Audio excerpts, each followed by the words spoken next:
bir butun bo'lganmiz. Bir butun, ya'ni hujayralardan yig'ilib, ana bobur. Celly bobur hujayralardan yig'ilgan shunchaki. Yoki bu har birimiz xuddi shunday hujayralardan yig'ilganmiz va ana bizni ham hujayralarimiz xuddi mana shunday ishlaydi. Ya'ni biz tirikmiz. Maqsad bitta, bizni tirikligimizni va bizni shu hayotdagi missiyamizni ta'minlab beradi o'sha hujayralar. O'sha uchun muhim komponent bu glyukoza. Energiya, ya'ni u hujayraga o'tadi va hujayra o'zini ishini davom ettiraveradi. Endi nima qilishidan qat'iy nazar, xullas u yashashi uchun, tirik bo'lishi uchun o'sha energiya zarur va u energiya biz yegan ovqatimizdan hosil bo'ldi. Ana endi ovqat yedik, oshqozonga tushdi, oshqozondan qonga o'tdi, qondan hujayralarga o'tish prosesida bitta narsa kerak. Insulin. Hamma biladigan narsa, masalan, hamma diabet tashxisi bor, hamma tushunadi. Insulin nima ekanligini. Insulinsiz yegan ovqatimizdan hosil bo'lgan energiya hujayraga kirmaydi. Ya'ni hujayrani buni oladigan bo'lsak, energiya tappa-tayyor shunday kelyapti. Olovni tasavvur qiling, xuddi shunday energiya kelyapti, uni qo'llari yo'q. Qo'l, oyog'i yo'q va eshikni ocha olmaydi. Eshikni bitta mulozamat qilib ochib beradigan insulin kerak. Ana endi nimadir bo'ladi-da, shu tizim buziladi mana shu. Tamom. Mana shu hujayraga energiya, hamma narsa joy-joyida, ya'ni ovqat yeyapmiz, ovqat yemay qolganimiz yo'q, ovqat yeyapmiz. Ovqatdan energiya oshqozonga tushib, oshqozonda hazm bo'lyapti, qonga o'tyapti. Hammasi normada, faqat mana shu qondan hujayrani ichiga kiradigan proses buzilib qoldi. Ya'ni insulin yo yetishmayapti, yo umuman yetishmasligi mumkin, yoki insulinda qanaqadir muammo bo'lib yaxshi ishlamasligi mumkin, dangasa bo'lib qolgan bo'lishi mumkin, yoki hujayra katta bo'lgan bo'lishi mumkin, insulin yetarli darajada o'zining ishini, funksiyasini bajaradi. Xullas, nima bo'lganda ham jarayon o'sha insulinga bog'liq, tamom, boshqa biror narsaga bog'liq emas. Sterilniy mashinka nima qiladi? Sterilniy mashinkaga kirni solasalar, suv kelib tushadi, sodasini solasalar, yuvib beradi. Soda soladigan joyi bor. Nimadir muammo bo'ldi, sterilniy mashinkangiz ishlayapti, shu soda soladigan joyi ishlamayapti. Sterilniy mashinkani tashlamaymiz, to'g'rimi? Hamma ishni qiladi, hammasini qiladi. Endi uni faqat bitta jarayon bor. Masalan, ustaga aytdi, usta aytibdi. Biroz sodani olasiz, ichiga tashlaysiz. Tamom. Har kun bu yoqqa solmaysiz, bu yoqqa tashlaysiz, ichiga tashlaysiz deyapti. Bu hech qanaqangi men o'ylaymanki, u qiyin jarayon emas. Ya'ni bu yoqqa solmaysiz, ichkariga solyapsiz. Lekin o'sha kirmashinka ishlayveradi. Bizda tana ham xuddi mana shunday yana. Avval o'zi avtomatik boshqarilardi hamma. Mana shu tizimda nimadir bo'ldi va boshqarilmay qoldi. Ana endi u bu yerda boshda hech qanaqa sehrli jarayon yo'q. O'zi biror bir bo'ladigan, buni nimadir qiladigan, nimadir qo'yadigan. Prosta tanani javob reaksiyasi. Ya'ni bizning nosog'lom odatlarimizga nisbatan tanani javob reaksiyasi. Insulin bilan bog'liq muammo bor deganimiz, uni biz tashqaridan dori-darmon buyurishimiz mumkin va o'sha insulinni yaxshiroq ishlatishi mumkin. Bu bir. Ikkinchisi bo'lishi mumkin, tashqaridan biz insulinni to'g'ridan-to'g'ri kiritishimiz mumkin. Ya'ni shu joyda birinchi boshidan aytib o'tib ketay, hamma eng yomon ko'radigan narsa insulin bu yomon. Insulin olamizmi? Nima bo'ladi endi insulin olsak? Oxirgi yechim, uni farqi yo'q. Insulin qaysi etapda bo'lishidan qat'iy nazar, men hali tushuntirdim. Ana shu proses tushunishlaringizni xohlayman-da, tasavvur qiling. Hujayra yashashi uchun energiya muhim. Ya'ni hozir biz ovqatdan yegan energiyamiz mana bu hujayraga kirish kerak. O'shanda hammasi to'g'ri bo'ladi-da. Lekin mana shu hujayraga energiya kirmasa, bu hujayra o'ladi. Bu insulin oxirgi yechim emas. O'sha energiyani yeyapmiz-ku, baribir yemay qo'ymayapmiz. Yedikmi, shu yoqqa kirgizib berish kerak. Insulin muhim, tamom, boshqa gap yo'q bu yerda. Uni xoh tashqaridan insulinni o'zini kiritamiz, qiziq emas, xoh qaysidir preparatlar, qaysidir dorilar bilan o'sha insulinni ishlashini yaxshilaymiz tanamizda. Qiziq emas. Lekin biror kishida tushuncha bo'lishini xohlamaymanki, insulin oxirgi yechim, insulin olsa bir narsa bo'ladi. Yo'q, hech narsa bo'lmaydi. Xuddi bizni tanamizda qanday ishlab chiqarilayotgan bo'lsa, xuddi shunaqa insulinni tashqaridan kiritamiz. Insulin bilan bog'liq kimda nima savol bor? Ana qo'rqadigan, vahima qiladigan. Vrachlarga bordimda. Bir xil aytadi, insulin oling, bir xil voy bekorobsiz chiqishingiz kerak. Nima uchun? Qo'polroq qilib aytaman, shu joyda juda ko'pchilik vrachlar o'zi insulinni nima ish qilishini bilmaydi. To'g'risi.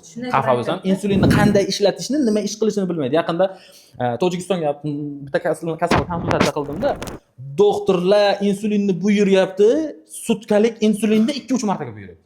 Bu prosta dahshat. Tamom, boshqa hech narsa yo'q. Sahar tushmasa deyapti, o'sha insulinni olavering deyapti. U insulin 24 soat ishlaydi. U farqi yo'q-da. U qancha bo'lsa ham u 5 soatdan keyin yana kirsa, u yana 24 soatga cho'ziladi. 10 soatdan keyin yana kirsa, u yana ishi 24 soatga cho'ziladi. Farqi yo'q uni. U o'sha ishni qila oladi, faqat 24 soat qiladi. U birinchi kiritilgan doza ham o'sha ishni qiladi, ikkinchi kiritilgan o'yin prosta doza ko'payadi va muddat uzayib ketaveradi. Biz boshqara olmay qolamiz tanani. Tamom, mana shunday bo'ladi. O yoqda muammo ko'pchilikda bo'ladi. Nima uchun deydigan bo'lsalar, ana energiya taqchilligi organizmda hosil bo'ladigan bo'lsa, energiya yetishmovchiligi bo'lsa, ya'ni siz ovqat yeyapsiz, yaxshigina ovqatni yeysiz, bir kunda avvalgidan ko'proq yeysiz kerak bo'lsa, lekin u hujayraga kirmasa, o'sha insulin bilan bog'liq muammo tufayli yoki yetishmovchiligi yoki yaxshi ishlamasligi tufayli hujayraga kirmaydigan bo'lsa, bu baribir miyaga yana qaytib signal keladi, energiya yetishmovchiligi, hujayralar signal beradi. Bizda energiya yo'q degan signalni beradi va organizm qaytadan o'ylab ham o'tirmaydi-da, yana energiyani tejaydi-da. Hozir energiya rostdan tugab qoladigan bo'lsa, men yurakni, jigarni ushlay olmayman deydi-yu. Masalan, oyoq, mana shu chelak oyog'imiz uchun 100 kilokaloriya energiya bir kunda ketadigan bo'lsa, buni 70 ga tushirib qo'yadi. Ya'ni 30 tasini tejab qoladi o'ziga. Xohlagan paytimda men boshqa joy uchun ishlataman deb o'ylaydi. Keyin shu uchun ham bechara oyoqda yetishmovchiligi, chunki oyoqsiz yashab biladi hamma, farqi yo'q. Oyoqsiz bemalol yashay olasiz. Ya'ni ko'rgansiz, oyoqlari chopilgan, kesilgan odamlarni oyoqsiz yashay olasiz. Ko'zsiz ham yashay olasiz, farqi yo'q, yashayverasiz. Qo'lsiz ham yashay olasiz, farqi yo'q. Lekin yuraksiz, buyraksiz, jigarsiz yashash imkoniyati yo'q bunday oladigan bo'lsa. Aslida jarayonni hammasi ana energiya yetishmovchiligi hisobidan. Ya'ni jarayon boshlandi, bunday oladigan bo'lsa, keling ana o'sha tizim buzildi va biz diabet tashxisini qo'ydik. Buni yechimi bor, hayot tarzi. Ya'ni yechimi hayot tarzi. Ya'ni bu yerda biz o'zi har doim haddan ortiq ko'p ovqat yeymiz-da, o'zi shunchaki haddan ortiq ko'p ovqat yeymiz. O'zi normada kerakli energiyani organizm hujayralarga tarqatib bo'ladi-da-yu, keraksizini yog'ga aylantirib qo'yadi. Shu uchun semiramiz, shu uchun qorin qo'yamiz. Keraksizini yog'ga aylantirgancha u xohlagan paytda olib uni energiya qilish uchun yog'ga aylantiradi. Biz ko'p ovqat yeyapmiz, xuddi shunday. Nima uchun ko'p ovqat yeyish mumkin emas deydigan bo'lsalaringiz, mana shu joyda biz haddan ortiq ko'p ovqat yeymiz, hujayralarga keraklisi o'tdi, keraksizi qonda qandni o'lchagan payt baland chiqadi. Nima uchun? Chunki ko'p ovqat yedik va u qon tomirida turadi. Qon tomirida qand qancha ko'p baland bo'ladigan bo'lsa, mana bu bechara qon tomiri zararli. Bu qon tomir biz uchun juda ham muhim. Juda muhim. Mana bu zdaniya uchun kanalizatsiyalar bor, to'g'rimi? Ya'ni suv aylanishi kerak yoki elektrifikatsiya bor, farqi yo'q. Bularni olib keladigan yo'li qanchalik muhim, biz uchun mana bu qon tomirlar ham shunchalik muhim. Ya'ni hamma o'sha qand ham, o'sha nafas olyapmiz, burundagi nafas ham qon tomirning ichiga kiradi va shu qon tomirlar orqali kerakli joyga yetib boradi. Hamma narsa mana shu qon tomirning ichida bo'ladi. Lekin bu yerda qand qancha baland bo'ladigan, mana bu sog'lom qon tomir. Qarang, qanday chiroyligina turibdi. Lekin jarayon o'zgarib shu yerda qonda qand darajasi doimiy baland bo'lib turaversa, bu qonni tarkibidagi yog'lar bilan qand birlashadi-da-yu, mana qon tomirni devorini qand yemiradi. Ya'ni jarohatlaydi. Shakarni tasavvur qilib ko'ring. Shakarni просто go'shtning ustiga shakar sepib qo'ysangiz nima bo'ladi? Sekin bijg'ishli boshlaydi, achishni boshlaydi. Mana bu qon tomirni xuddi shunday zararlaydi va zararlangan joyga sekin-asta qonni tarkibidagi boshqa, masalan, bilyashkalar, tromblar yoki yog'lar to'planishni boshlaydi. Mana bunaqa holat ko'rdim. Qittigina, ozgina boshlanish etaplarida. Lekin vaqt o'taversa, umr o'taversa, doimiy qand darajasi baland yuraversa, nima uchun xolesterinni biz qo'rqamiz? Xolesterinni diabet tashxisi qo'yilgandan keyin xolesterinni pasaytirishga harakat qilamiz, chunki shakar bilan yog'lar yig'ilib mana bunaqa holatlarni tez keltirib chiqaradi. Xuddi mana shunday holatlarni tez keltirib chiqaradi. Bu bora-bora mana bunaqa holatlarni ham keltirib chiqaradi kerak bo'lsa. Ya'ni tasavvur qiling, mana bu oyoq tomiri va mana shu joydan bekildi. Doimiy qonda qand darajasi baland bo'lib yuraversa agar, mana shu joydan bekildi, bu yoqqa qon o'tmayapti va energiya yo'q, kislorod yo'q, vitaminlar yo'q, oqsillar yo'q, hamma narsa yo'q, cheklandi. Shu bu yoqda muammo paydo bo'lib kelish sekin-asta kichkina qon tomirlardan oziqlanadi, lekin asosiy qon tomirlar zararlansa, ya'ni bir nechta variant bor-da organizmda, A, B, C, D, G, L, M variantlari bor-da. Lekin asosiy sekin-asta asosiylar ketaverdiki, baribir bu yoqda muammolar paydo bo'laveradi. Ana shu uchun mana qonda qand prosta ko'p ovqat yeyish, ko'p ovqat bir tomondan ham o'zi qon tomirini zararlaydi, ham shunchaki energiya taqchilligini olib keladi. Ko'p ovqat yeyish shunchaki prosta shu narsaga olib keladi. Shu uchun ham biz dieta qilamiz deymiz. Ya'ni ovqatni o'zimizga keraklisini kiritsak va vaqtida dorini ichsak, kerakli ozuqa kerakli hujayralarga o'tadi. Ortiqcha yig'ilmaydi, organizm ortiqchani zaxira qilishga urinmaydi. Chunki zaxira qila olmaydi ham hozir. Ana shu uchun ham kerak bu yerda o'zi boshqarish. Aynan diabetni boshqarish shu uchun ham kerak. Ya'ni nima uchun dieta qilishimiz, ana qancha ko'p to'g'ridan to'g'ri yeydigan oziq-ovqat mahsulotlarimiz bu yerda katta rol o'ynaydi keyin. Yeydigan oziq-ovqat mahsulotlari 3 xil narsaga bo'linadi. Uglevodlar, yog'lar, oqsillar. Ko'zimiz bilan prosta yeyishimiz mumkin bo'lgan narsalarimiz o'rganishimiz kerak o'zi. Tamom, boshqa hech narsa yo'q bu yerda, sehrli biron bir jarayon yo'q. Faqat ko'zimiz bilan shunday keldingiz, dasturxonning boshiga o'tirdingiz, shunchaki o'tirdingiz, sizga nima mumkin ekanligini bilishingiz kerak o'sha yerda. Tamom. Shunchaki oqsillar bemalol yesa bo'ladi va u biz uchun hattoki muhim, chunki mushaklarimiz uchun oqsil juda ham muhim. Oqsil doimiy iste'mol qilishimiz shart bo'ladi. Yog'lar ham biz uchun muhim. Ya'ni bizni gormonal fonimizni biz aytamiz, hamma biladi, gormonlar o'zgargan ekan, gormonlarda nimadir bor ekan, mana shu gormonlarni yaxshiroq ishlash uchun muhim yog'lar hisoblanadi. Uglevod degan narsalar bor, ya'ni to'g'ridan to'g'ri energiya beradigan narsalar, bu ham biz uchun muhim. Ya'ni bizning harakatimiz uchun energiyamiz asosiy. Lekin haddan ko'p iste'mol qiladigan bo'lsak, u aniq bizda muammo keltirib chiqadi. Hozirgi aytganim o'xshagan qon tomirini zararlaydi. Ya'ni qancha ko'p uglevodlarning hammasi to'g'ridan to'g'ri shakar. To'g'ridan to'g'ri. Yegan har bitta masalan non, uglevod. Faqat uglevodlarning farqi tez so'riladigan uglevodlar bor, sekin so'riladigan uglevodlar bor. Tamom. O'zi aslida banan, uzum, olma, masalan, bilasizlar ekan o'zlari. Olma yeyish mumkin ekan, lekin banan yeyish mumkin emas ekan. Biladigan narsa. Yoki uzum yeyish mumkin emas ekan, qovun yeyish mumkin emas ekan, tarvuz yeyish mumkin ekan. Lekin aslida bular hammasi energiya, uglevod. Faqat farqi qaysi biri tezroq, qaysi biri sekinroq so'rilishida. Diabetni nima uchun davolanmaydi? Diabet shunchaki uni boshqarish kerak deyman. Rostdan davolanmaydi, diabetni boshqarish kerak. Nima uchun? Mana shu joyda, ya'ni biz tashqaridan kiritadigan ozuqani o'zimizga moslashtirsak, kamaytirsak, masalan, tashqaridan biz 5000 kilokaloriya ovqat yeymiz. 2000 ga tushirsak, muammo bo'lmaydi o'zi bu yerda. Ya'ni qand ham ko'tarilib ketmaydi, qon tomiri ham zararlanmaydi. O'sha 2000 yeganimizni boshqarish bizga osonroq bo'ladi-chi. Ancha osonroq. Ya'ni dorimizni ichamiz, u dorimiz bemalol kirgizib beradi yoki ozgina harakat. U energiya. Hozir aytaman, yeydigan har bitta narsamiz energiya. Energiyani biz rasxod qilmaymiz aslida. Rasxod qilish kerak o'zi. Biz qilmaymiz. Agar rasxod qilsak agar, ya'ni biz ko'proq yuradigan bo'lsak yoki yuguradigan bo'lsak, qancha jismoniy farqi yo'q, qanaqa jismoniy harakatlar bilan shug'ullanadigan bo'lsak, harakat qilganda insulin yaxshiroq ishlaydigan bo'ladi. Agar e'tibor bergan bo'lsalaringiz, ko'pchilikda qorin to'ydek uyqu keladi. Insulin qancha organizmda ko'p bo'lsa, shuncha biz ko'p uyqusiraymiz. Harakatlarning birinchi muhim tarafi o'sha insulin yaxshiroq ishlashiga yordam beradi. Dori ichsak ham insulin yaxshiroq ishlashiga yordam beradi. Ichadigan dorimiz ham o'sha insulinni bir shapaloq bu yuzidan bir shapaloq bu yuzidan uradida ishlatadi. Biz shuni oddiy harakatlar bilan ham to'g'irlasak bo'ladi. Ovqatni kamroq yeymiz, harakatni ko'proq qilamiz, to'g'irlasa bo'ladi. Ya'ni kaloriyani bizga keraklisiga moslashtirsak bo'ldi o'zi. Yana nima savol bor shu? Da, shunaqa. Rostdan ham insulin gormonal emas, realni gormon insulin. Semiramiz. Nima uchun? Insulin ko'p bo'lsa semiramiz. Insulin agar ko'p o'zimizda yo'q ko'p ishlab chiqarilsa yoki tashqaridan ko'p kiritadigan bo'lsak, u bizni och qoldiradi. Insulinni ko'p olib qo'yganingizni ko'rganmiz, raz qorningiz och qoladi, qaltirab qolasiz. Ko'p ovqat yeymiz. Ko'p ovqat yedik, yana u hujayraga kiritaveradi, farqi yo'q. Biz ko'p ovqat yeymiz, u hujayraga kiritaveradi. Hujayraga kiraveradi, hujayra nima bo'ladi? Ortiqcha ovqat kattalashishni boshlaydi. Qarabsizki, biz insulinni hisobidan semiramiz shunchaki. Tamom. U yog' hujayralarini zo'r qilib boqadi. Aynan o'zimizda agar tashqaridan kiritadigan emas, o'zimizning insulin agar o'zi ko'p, lekin diabet. U bechara insulin dangasa bo'lib qoldi deganida, bizda yog' hujayralari qorin atrofida, sonlarda eng ko'p yig'iladigan joy degan bo'lsa agar, u ortiqcha kaloriyani sirasi yog'ga kiritib beradi. Yog' katta bo'lib ketaveradi yana. Lekin asosiy muhim mushakka yetib bormaydi. Yog'ga kiritib beraveradi. Mushakka yetish kerak energiyani. Lekin dangasa yog'ga kiritib beradi. Masalan, tasavvur qiling, odam qancha semirish boshlasa shuncha ko'p harakat qilish kerak, lekin shuncha kam harakat qilamiz biz. Moshin bilan podyezdga tagigacha yurishni boshlaymiz. Musorni olib chiqib musorga yetkazish kerak bo'lsa agar ko'chaga tashlab ketishni boshlaymiz yoki kimnidir ishlatishni boshlaymiz. Dangasalik ana shu yerdan boshlanaveradi. O'sha insulin ham xuddi shunday. Ya'ni u uzoqroq joyga borish kerak bo'lsa, u yaqinrog'ini tanlaydi, beradi. Bechora uni qorni och, miyaga yana signal beradi. Men ochman, ovqat ber menga. Yana ovqat kiritadi. Yana ochlik hissiyoti keladi, yana ovqat yeymiz.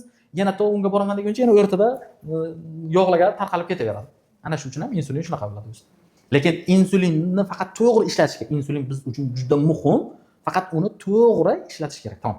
To'g'ri ishlatish degani kerakli miqdorda kiritish kerak uni.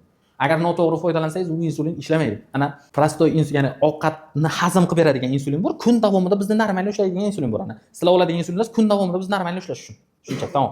Ya'ni bundan tashqari oddiy deydi, ovqatni o'zini o'sha ovqat vaqtida olinadi va ovqatni tezroq hujayraga kiritib beradi, ko'tarilib ketishiga qo'ymaydi-da. Uni ovqatdan 20 minut keyin oladigan bo'lsangiz, bu insulin befoyda ishlaydi. Shunchaki foydasi yo'q. Tamom. Ya'ni u o'zi ovqat yedik, u pikka chiqdi, qonda qand darajasi, u pikdan bir amallab hujayralarga kirishni boshladi, keyin biz insulin olamiz, u 20 minutdan keyin ishlash boshlanadi. Xullas 1 soat orada vaqt o'tib ketadi, 1 soatdan keyin u prosta bizdan gipo qilib qo'yadi, tamom. Keyin hammada noto'g'ri tushuncha paydo bo'lib qoladi. Insulin oldim, qaltirab qolibdi, hushidan ketibdi, bir narsa bo'libdi, shunaqa narsalar bo'lib qoladi. Ovqat yeyishdan oldin, masalan, bir joyga shoshamiz. O'shandan oldin insulin esimizdan chiqib ketdi. Ovqat yedik, keyin esimizga keldi. Tanamizdan xuddi shunday. Bir marta imkoniyat, 2 marta, 3 marta, 5 marta imkoniyat berdi. Siz foydalanib bilmadingiz. Ana endi agar siz o'shani shoshib o'tiribman deydigan bo'lsa, u sizni jazolaydi. Shoshmaysiz endi. Ilojingiz yo'q, bajarasiz o'shani. Xuddi shunday. U sizga tana aytayapti. Jo'ra deyapti, men xamirli ovqatni ko'tarmayman deyapti. Siz aytayapsiz, sen xamirli ovqatni men yegim keldimi, sen yeysan deyapsiz. U yana qaytib aytadi sizga, agar xamirli ovqat yeydigan bo'lsang, men seni senga qochiraman deyapti. Organlarni yemirish mana shu joydan boshlanadi. Ya'ni uni eshitmaslikni boshlaganingizdan keyin. Lekin aslida uni eshitsangiz hech narsa ham bo'lmaydi. Asosiy masala ovqatni biz yashash uchun yeymiz, ya'ni hujayralar uchun muhim. Agar hujayra o'lsa bitta hujayra o'lgani bilan muammo paydo bo'lmaydi hech qachon. Bitta hujayra o'lsa hech narsa bo'lmaydi. Shuning uchun mana siz bugun sahringiz 25 bo'lsa ham shuni aytasiz, hech narsa bo'lmabdi-ku menga deb ketaverasizda. Lekin u bitta bilan hech narsa bo'lmaydi. U har kun bittadan o'lsa 1 yilda 365 ta hujayra o'ladi. Tasavvur qiling. 1 yilda 365 ta hujayra o'ladi. Mana shu oyog'imizni uchidan mana shu yergacha 1000 ta hujayra ishlaydi, 1000 ta rabochiy ishlaydi. Shuni 365 tasi o'ldi. Bu funksiyasini bajarmaydi. Tamom. Ana endi o'zi umuman tushunishimiz kerak bo'lgan narsa, mana ovqat yegan ovqatimizdan hosil bo'ladigan energiyani mana shu hujayralarga yetkazib bera olmaslik. Muammo shunda. Lekin buni yetkazib berishning imkoniyati bor. Buni davolab bo'lmaydi, lekin yetkazib berishning boshqa yo'llari bor. Boshqa yo'llardan foydalanish kerak endi. Ya'ni biz yo tashqaridan insulin kiritishimiz kerak yoki o'zimizni insulinimizni imkoniyatlaridan foydalanib uni ishlatishimiz kerak. Nima bo'lishidan qat'iy nazar. Farqi yo'q, tamom. Bugungi kunda ijtimoiy tarmoqlarda juda rivojlanib ketyapti. Shaxsiy klinikalar, malakali vrachlar, xirurglar, qayerga qarasangiz oshqozonda operatsiya qilaman, sahrni yo'q qilaman. Bu biznesmi yoki nima? To'g'rimi, noto'g'ri? To'g'ri. Va men o'ylaymanki, bu operatsiya qilgan bilan ham bu sahr yo'qolmaydigan narsa, o'zimizdagi o'zimiz davolamiz. Shunday deb o'ylayman. Chunki hozir juda ko'p sahr bilan shunaqa kasal bo'lib yurgan odamlarda shu fikr bor. Operatsiya qildirsamchi, balkim shu yo'qolar. Undan keyin sahr bo'lmasman, qilmasamchi, kutib o'tiramiz. Qo'shnimiz shuni qilsinchi, qanday bo'lar ekan yoki og'aynim shuni qilsinchi, ko'ramiz deb shunaqa savol ko'payib ketgan. Hali buni oxiriga savolga hech kim javob bera olgan yo'q. Shu savol. Shu to'g'rimi yo noto'g'rimi? Haligi birinchi boshida boshlangan gapim. Diabet davolanmaydi. Davolanmaydi. Chunki bu hayot tarzi. Hayot tarzini qanday qilib biz davolashimiz mumkin? Hayot tarzimizda bu bizani. Tamom. Shunchaki hayot tarzi buzilib qoldi, uni endi to'g'rilab yashashga majburmiz. Ya'ni o'zi avtomat avval ayamasdik, endi biroz hisoblashib yurish kerak. Oshqozonni operatsiyasi nima? Endi nima desam, hozir o'sha oshqozonni operatsiya qiladigan klinikadagilar sizga men sizni oshqozoningizni kesaman va siz kamroq ovqat yeysiz, hali aytganim, kamroq ovqat, kamroq energiya degani va kamroq energiyani bir amalab hujayrangizga kiritasiz yoki o'zi kiradi va qonda qand darajasi past bo'ladi deb tushuntirishdan ko'ra, siz qandli diabetmisiz? Sizni qandli diabetingizni davosi operatsiya deydi. Sizga uni qizig'i yo'q o'sha. Qanday bo'ladi, nima qiladi, nima qo'yadi, sizni miyangizda bitta fikr bor. Davolansa bo'lar ekan-ku, demak davosi bor ekan. Hamma davosi yo'q deydi. Davosi bor ekan. Davolanish uchun operatsiyaga rozilik berasiz. Lekin o'zi u nimalar qiladi, nimalar o'zgaradi, mana bu joyini ko'rib chiqish kerak. Diabetda operatsiyalardan foydalansa bo'ladi, realniy foydalansa bo'ladi, yo'q emas. 150 plus bemorlar, ya'ni 150 kilo plus bor bemorlarda. Nima uchun? Chunki 150 kilo vaznni energiya bilan to'yintirish bu shunchaki dahshat. Undan ko'ra o'shani energiyasiz qoldiradi-da-yu, sekin-asta erishni boshlaydi yog'lar. Diabetni operatsiyasi nomi oshqozon rezeksiyasi. Qo'pol qilib aytadigan bo'lsak, oshqozonni kesdi, tashqaridan 6000 kaloriya energiya emas, 2000 kaloriya yoki 1000 kaloriya energiya kirdi. U 1000 kaloriya energiya qonda ko'tarilishga ulgurmaydi-da. Shuning uchun sahr tushadi. Lekin gap bu yerda faqat qonda bilan o'lchagan paytda sahrni 5 bo'lishida emas-da. Gap bu yerda hali sanagan hujayralarni to'qlik darajasida hujayraga energiya yetib kelish kerak. Tamom, bu yerda jarayon. Lekin biz umuman ovqat yeya olmasak va qonda qand darajamiz zo'r, lekin mana bu hujayrani qorni och. Bu o'ladi baribir. Yoki turli xil choylar, oddiy choylar. Choy, tamom, men aytaman-da, oddiy ko'k choyga o'xshagan choy. Choylarni faqat farqi qaysidir peshobni ko'proq haydashi mumkin, qaysidir peshobni kamroq haydashi mumkin. Farqi shunda. Siz insulindan charchadingizmi? Choyimizni iching debdi. Choy ichish agar insulinni o'rnini bosaydigan bo'lganda edi, biz choyga o'tardik davno. Ya'ni men aytayapman, insulinni ishi mana bu hujayraga oziqani kiritib berish. Choyni ishi siydik bilan chiqarish. Men sahr bo'lib qoldim, endi nima qilaman deydigan odam deb o'ylab stressga tushib, sahr ko'tarilgan bo'lsa, ya'ni sahrni erish qilganda juda ko'p ko'tariladi. Shunaqa ko'tarilgan bo'lsa, choy ichib ana yo'lini topdim. Men endi davolanaman. Endi xotirjam bo'lsam bo'ladi deb choy ichishni boshlasa, realniy yordam beradi, sahr tushadi. Endi qarang, 100 ta odam tasavvur qiling. 100 ta odamdan 10 ta odamga yordam bersa, sahr 100 ta odam sotib oldi, 10 ta odamga yordam berdi, 90 ta odamga yordam bermayapti. Chunki u choy, prosta choy. 90 ta odamga yordam bermayapti, farqi yo'q. Fikrlarni endi bu yerda alqash-talqash bo'lib ketadi. Ya'ni 90 ta odamning hammasi gapirib o'tirishni ep ko'rmaydi. 10 ta odam aytishi mumkin. Bu choying 1 tiyinga qimmat deyish mumkin, lekin 10 ta odam bu foyda berdi menga deydi. Balans bir xil tushadi. Ana shuni hisobidan ular ham o'zi nima qilishini bilmaydi, ana bunga yordam berdi-ku deydi. Yordam berdi-ku, demak sotsak bo'ladi deydi. Boshqalarga bemalol ko'rsatadi, kimnidir olib so'rashi mumkin, xuddi shunday. Ya'ni ushlab olindi. Lekin aslida hamma jarayon o'shaligicha qolaveradi.